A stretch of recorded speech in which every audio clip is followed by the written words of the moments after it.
Welcome to another edition of Politics and Right. My name is Egberto, Willies, your host. Thank you so kindly for being with us today. John Pavlovitz is a writer, pastor, activist, and storyteller from Wake Forest, North Carolina. Over the past decade, his thought-provoking blog, Stuff That Needs to Be Said, has reached a diverse worldwide audience with over 100 million views.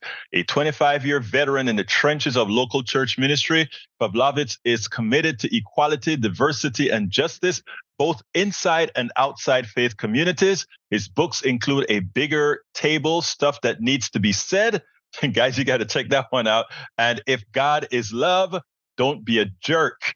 He currently directs Empathetic People Network, which I just learned about, believe it or not, a vibrant online community that connects people from all over the world who want to create a more compassionate planet.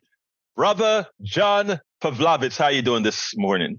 Oh, so good to be with you again, my friend. Hope you're well. I am doing well. Well, I want to start it this way because these are your words. It's not enough to be sickened by the injustices and atrocities around us. We have to be a visible and vocal presence in the world. John Pavlovitz says, we suffer from a poverty of empathy. We must fight for the people that we love, for the nation we dream of, for the causes that matter, for the world our children will inherit, for our relationships and our own health. Such is the stuff in his new book, Worth Fighting For, Finding Courage and Compassion When Cruelty is Trending, is made up intentionally launching during this critical election year. Pavlovitz, the pastor who lost his church speaking up for the rights of the LGBTQ community, returns with his outspoken yet compassionate voice, his unique version of hope in a book when it's needed. And I tell you what, I don't call that outspoken. I call that just, damn it, telling the truth. Thank you, man. And that's the way I've seen it since I began. People early on, when I, as a pastor, started speaking out, they would say, you're so courageous. And I just say, it's really not courage. It's simply telling people what you see from where you are. And we all have a responsibility to share life as we see it and as the truth unfolds in front of us. And there's really no option. It's not about courage. It's about simply doing the humane thing. And that's what I've tried to do. Well, that's that. I mean, I think that's what anybody who calls themselves an activist in this world, I think that's what they're compelled to do. Now, when you pretty much left your church, you had a certain amount of authority there. Did you feel liberated, able to really do what you know in your own whatever your ideology is to be humane? Did you feel that liberation to do that? I did, primarily because doing the work of a minister, I didn't realize going into it that it was a very political position in a small p, that you have to manage the expectations of many people. And because of that, there is a bit of inauthenticity that can creep in when you're not truly able to speak your convictions clearly. And I nudged my community as far as I could and then went to another church community, and I didn't have that equity of trust and didn't have that relational capital, and things didn't go well. But once I was outside of that, exactly, I was able to ask anything and say everything and just be completely honest about where I stood. And that's when the word started to reach people. That's when the audience grew. And for me, it's been a reminder, just that's the only thing we can each do, is to speak our most authentic truth and live with what happens as a result. I like to speak about spheres of influence. When I speak to my audience, both on air, on the radio, and on my internet programs, what I try to promote is that every individual, I am not a rugged individual. I believe in community. I believe in our social well-being, but I believe all of us intrinsically have a sphere of influence, and those spheres of influence overlap. And who you are determine what your sphere is going to look like. And in following some of the work that you do, I've watched you establish your own sphere of influence. And what's interesting here is people gravitate to it organically and not because they believe they have to be following some orthodoxy or following something. What's your thought on that?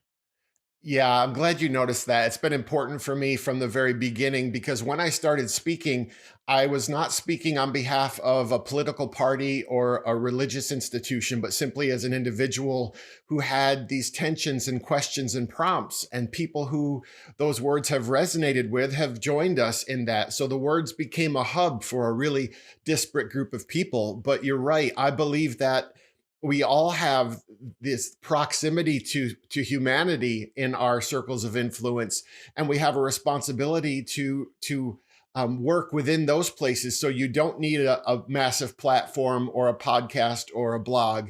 You simply need to work in the small and close of your life. That's where you have proximity and agency, which is what the book and really what all of my work is about.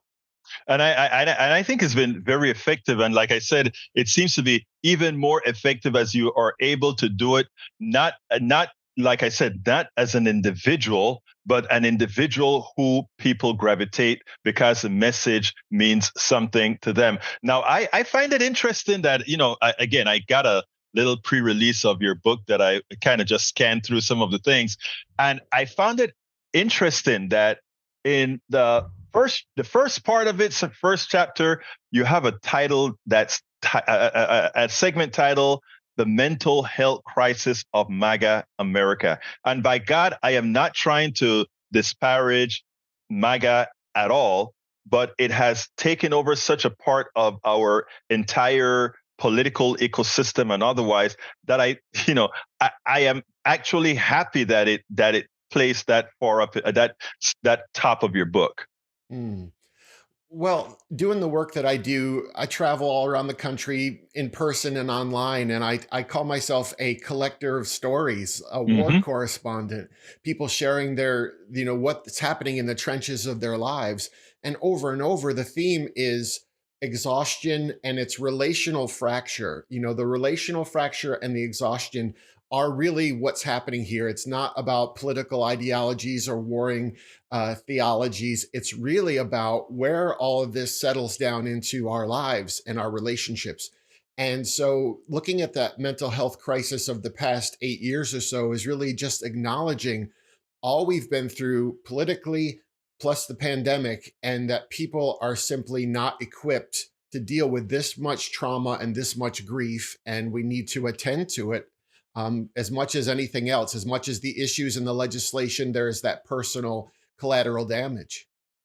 Now, it is interesting because you brought up that the amount of trauma that we're feeling and it's coming from all directions. Yep.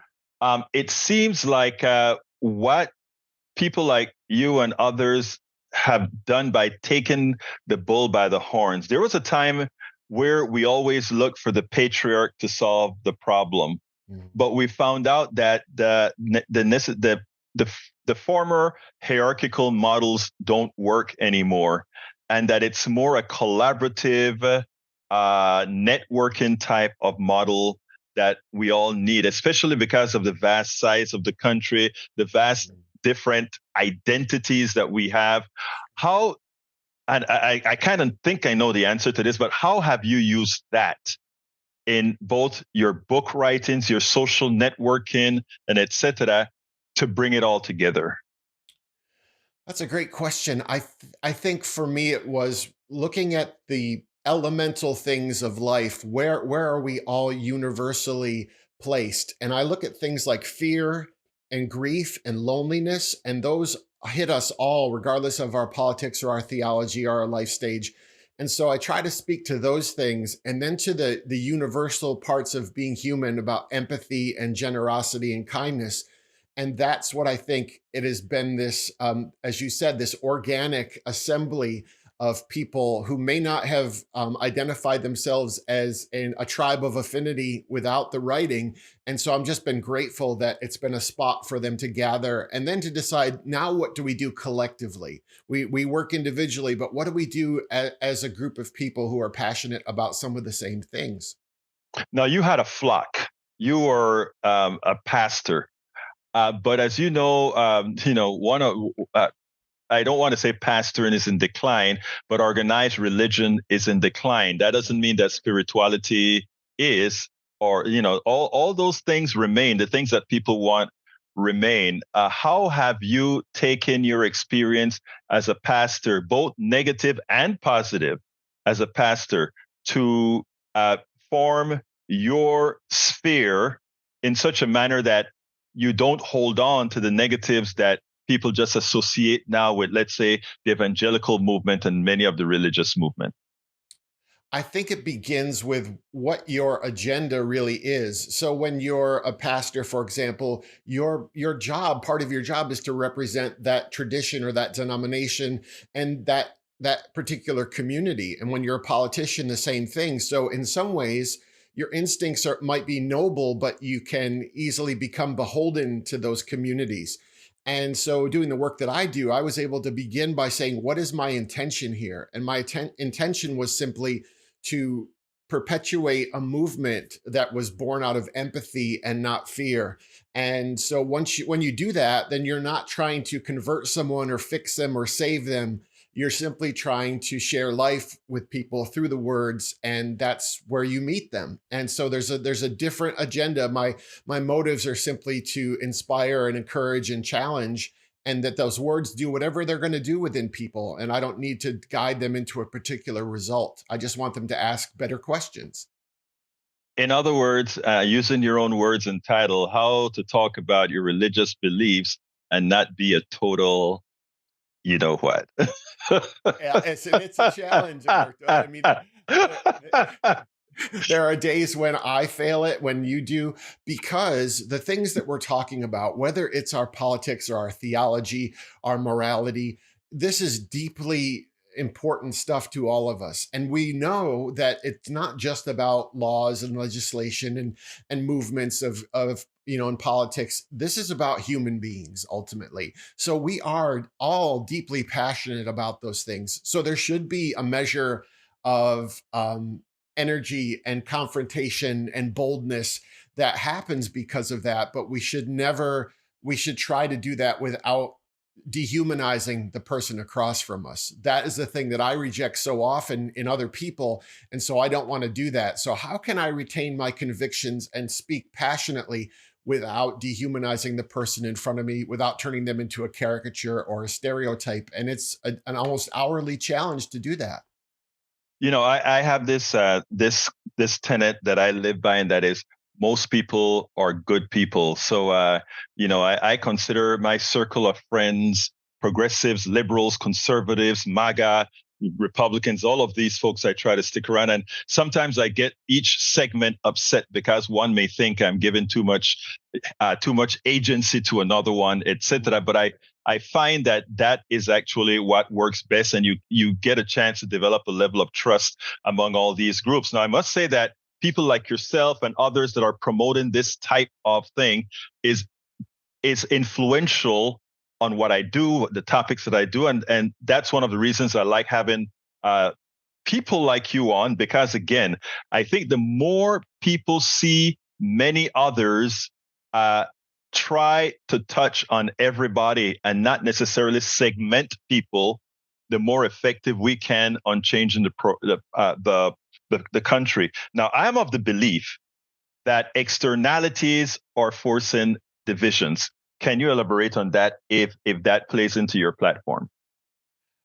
That is a huge challenge for all of us because our politics and our religion have been so tribalized that there's almost an all or nothing mentality that we are thrown into when we simply enter in the fray of discussing something like immigration or healthcare or voting laws. We end up being pulled to those opposite poles, and it's a constant challenge to kind of stay in what I call the compassionate middle, the humane middle of people who are really still willing to listen to one another across aisles of difference.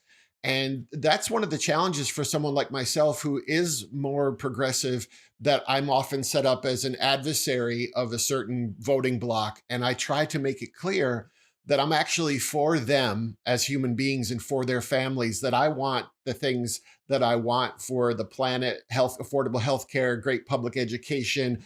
I want those things for them and their families as well as my own. And it's really trying to let them know that the politicians that they support may not have those interests in mind, So that's a huge challenge sometimes, to speak across those divisions and let people know that you're actually fighting for them, not really with them. Now, you were among all the pastors in the evangelical movement. How did Jesus how did Jesus stop supporting the things that Jesus preached in the Bible? When I say Jesus, I mean the interpretation of Jesus by evangelicals, because you just mentioned so much. You just mentioned the policies. You went from just talking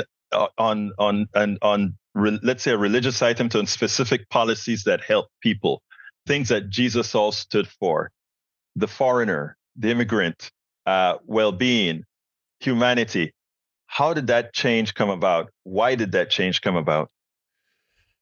I think what we find is that most people have the instinct to be decent and to help and to encourage, and they'll begin on an endeavor, and that may be a political endeavor or in a church community. And I think as people gain power or influence, it can be difficult to hold on to the perspective of what actually matters. And I think you see that in the church. You've seen it for thousands of years, but there can be a disconnection, a mission drift from where Jesus began this ministry that was really founded on empathy.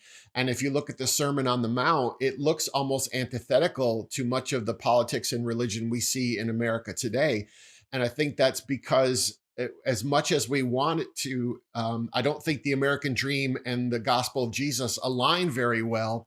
And so we have these combating sort of sets of virtues, and often money and power are going to win because we measure things that way more and more in our culture. Whereas I think the movement of Jesus is a movement of the street. It's an organic, from the ground up, and it's about interdependent community and looking out for the other. And I don't think that's as fashionable as it used to be. And that's what I say when cruelty is trending. I think we need to bring back compassion as a value of our culture. You made a very dangerous statement, dear my brother. You Oh. made a very dangerous statement. Wait,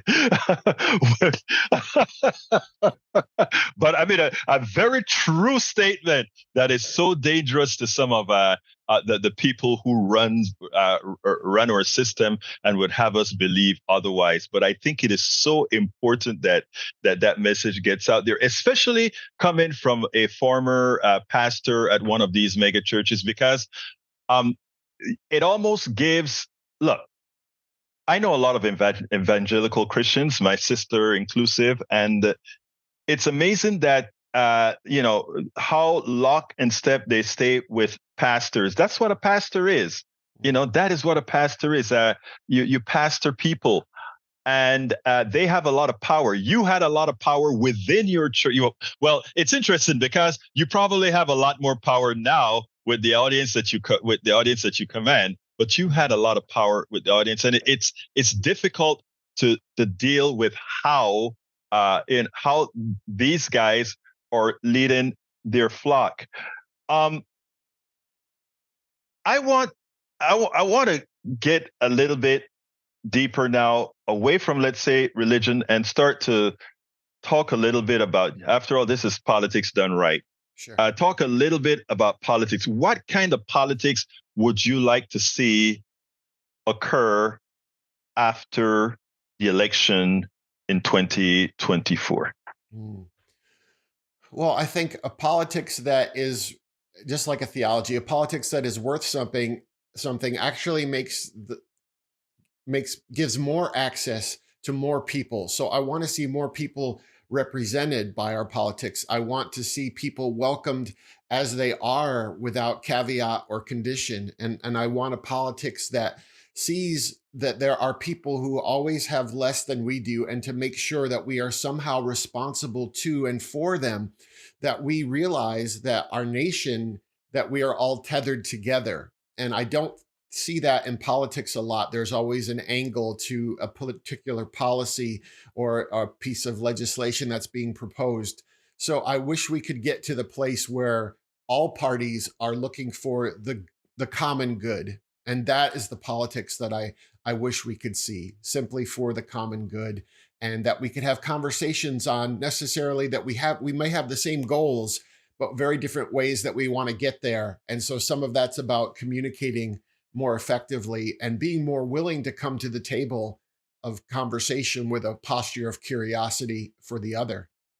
You recently wrote some blogs that I read your blogs, and you recently wrote a blog about some progressives, sometimes with the stance that they take, can create circumstances that we don't want. And I think that was that was talking about how some of them have been dealing with the current president, Biden.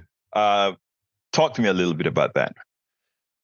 Well, as we talked about earlier, when we are deeply empathetic people, we are going to be passionate wherever we see injustice. And the challenge is looking at, we have this influx of urgency and of trauma. And I think we're not really built for how much we're seeing now because of social media. And because of that, it can be difficult to know, how do I get my bearings? Where is my energy best directed?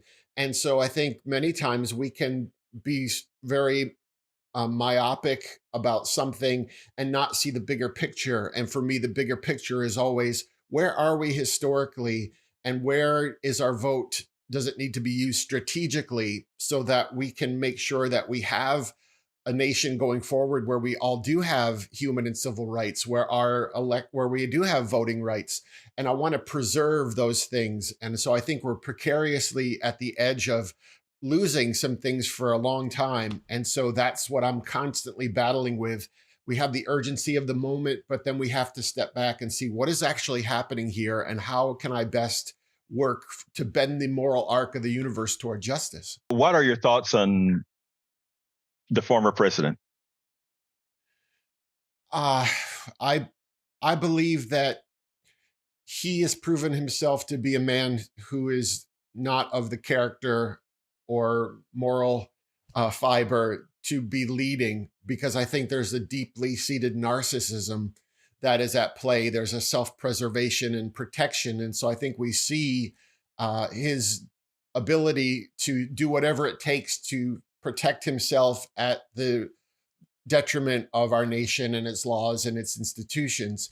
And so for me, I started doing this work, writing explicitly about politics in 2016, because I felt this was a pivot point moment for us, that if we elevated this particular human being, it wasn't about Republican, Democrat, but this particular human being was not equipped and would really pollute so much of our culture. And I feel like that is simply what's happened.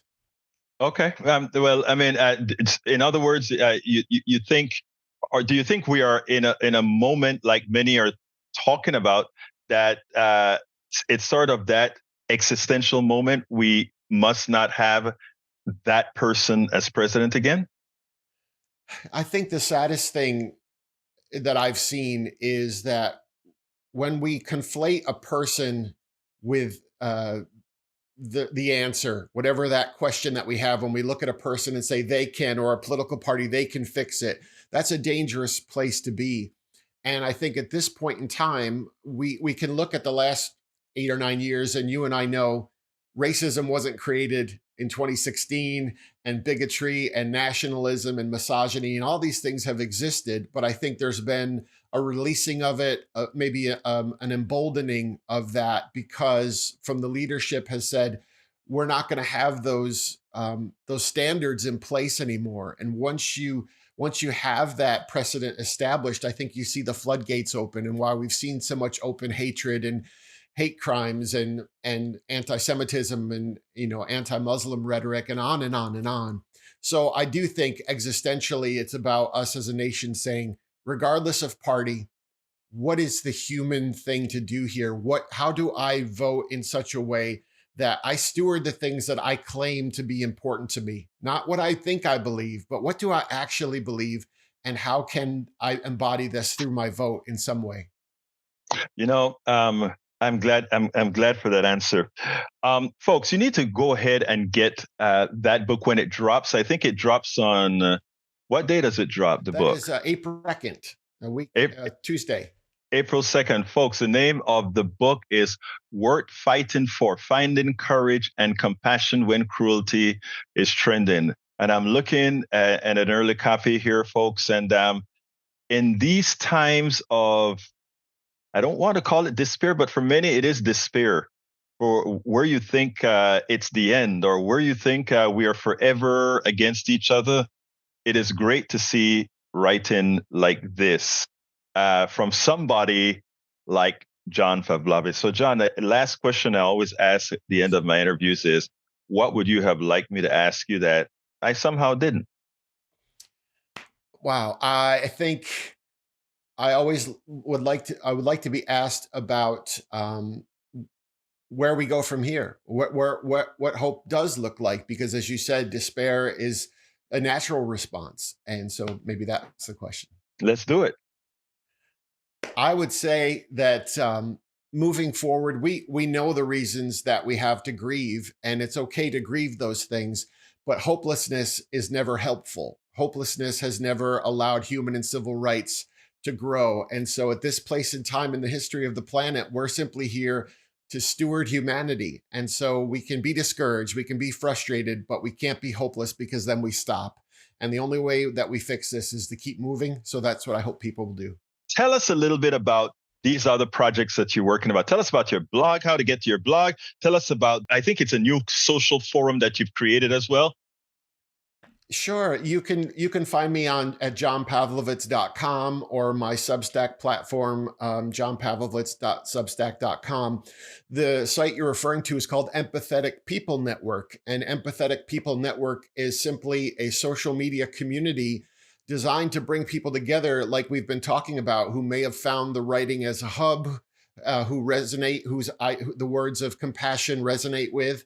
And we just get together on social media and we share life, and we talk about politics and religion and family and grief. So it's a way to have sort of a controlled social media environment where there's not bots and trolls and ads, and we can simply share life without worrying about someone coming with a combative spirit. It's really about that posture of curiosity that we talked about. So I invite people to check that out as well. And folks, all the links will be inside of the blog that goes along with this post as well as in other places. A writer, a pastor, an activist, a storyteller, John Pavlovitz. Thank you so kindly for having been on Politics Done Right. My pleasure, my friend. Good to see you. We spend a lot of time deconstructing the news, trying to parse it into a form that everybody can understand. We try to find those little nitpicks where it flies above the fray, etc. If you really like these videos that we do, I want to ask a big favor. Please go ahead, number one, subscribe to our channel, and number two, please join if you can. Thank you so kindly for watching. Keep watching. Please remember to share. We must populate the entire internet with our progressive message, a message that we know is what most Americans say that they want. So help us, please join.